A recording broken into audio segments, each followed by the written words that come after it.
Tata group के पूर्व chairman Ratan Tata अब हमारे बीच नहीं रहे। उन्होंने मुंबई के ब्रीच कैंडी अस्पताल में अपनी अंतिम सांस ली। वो न केवल एक बिजनेस टाइकून थे, बल्कि अपने परोपकारी कार्यों के लिए भी जाने जाते थे। बीते कुछ वर्षों से युवाओं को प्रोत्साहित करने के लिए स्टार्टअप्स में निवेश भी कर रहे थे।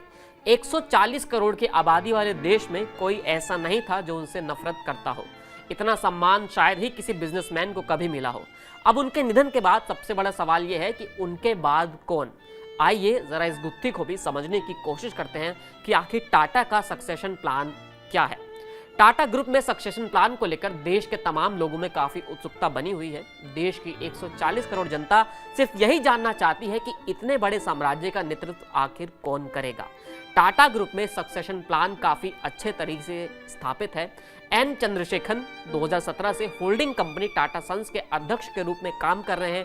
परिवार के अन्य सदस्य कारोबार के अलग अलग हिस्सों को लीड कर रहे हैं। भविष्य में ग्रुप की कमान संभालने के लिए कई उम्मीदवार भी सामने आ रहे हैं। इनमें कौन हो सकते हैं सबसे बड़े रतन टाटा के वारिस, एक एक करके समझ लेते हैं। सबसे पहला नाम आता है नोएल टाटा का। नवल टाटा की सिमोन से दूसरी शादी के से जन्मे नोएल टाटा रतन टाटा के सौतेले भाई हैं। ऐसे में नोएल टाटा इस विरासत को संभालने वाले प्रमुख दावेदारों में से एक है। नोएल टाटा के 3 बच्चे हैं, माया, नेविल और लिया टाटा, जो ग्रुप के संभावित उत्तराधिकारी भी हो सकते हैं। इनमें सबसे पहले नाम आता है माया टाटा का। 34 साल की माया टाटा टाटा ग्रुप में लगातार आगे की ओर बढ़ रही हैं। बेयस बिजनेस स्कूल और वॉर्सिक यूनिवर्सिटी से एजुकेशन हासिल करने के बाद उन्होंने टाटा अपॉर्चुनिटीज फंड और टाटा डिजिटल में प्रमुख पदों पर काम किया है। विशेष रूप से उन्होंने अपनी रणनीतिक कौशल और दूरदर्शिता का प्रदर्शन करते हुए टाटा न्यू ऐप लॉन्च करने में महत्वपूर्ण भूमिका निभाई है। दूसरा नाम आता है नेविल टाटा का। 32 साल के नेविल टाटा फैमिली बिजनेस में सक्रिय रूप से लगे हुए हैं। टोयोटा किर्लोस्कर ग्रुप की मानसी किर्लोस्कर से शादी करने वाले नेविल ट्रेंड लिमिटेड के तहत आने वाली कंपनी स्टार बाजार के हेड हैं। इसके बाद नाम आता है लिया टाटा का। 39 साल की लिया टाटा टाटा ग्रुप के हॉस्पिटैलिटी सेक्टर में अपनी छाप छोड़ रही हैं। स्पेन के IE बिजनेस स्कूल से पढ़ी लिया टाटा ने ताज होटल, रिजॉर्ट्स और पैलेसेस में महत्वपूर्ण पदों पर काम किया है।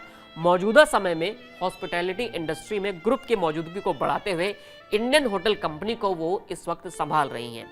रिपोर्ट्स के अनुसार अगस्त 2024 तक टाटा ग्रुप की तमाम कंपनियों का कंबाइंड मार्केट कैप 400 अरब डॉलर यानी करीब 35 लाख करोड़ रुपए है।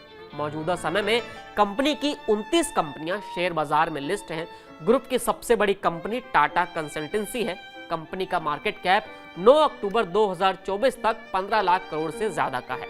मार्केट कैप के लिहाज से टीसीएस देश की दूसरी सबसे बड़ी और देश की सबसे बड़ी IT कंपनी है। रतन टाटा के नेतृत्व में ही टीसीएस में सबसे ज्यादा ग्रोथ देखने को भी मिली है और इन्फोसिस और विप्रो जैसी बड़ी IT कंपनियों को पीछे छोड़कर नंबर 1 पायदान पर काबिज हो पाई है। अब देखना यह होगा कि आखिर रतन टाटा के बाद टाटा ग्रुप को कौन संभालता है और कौन इस ग्रुप को आगे बढ़ाता है। फिलहाल इस वीडियो में इतना ही, फिर मिलेंगे नए वीडियो के साथ। शुक्रिया।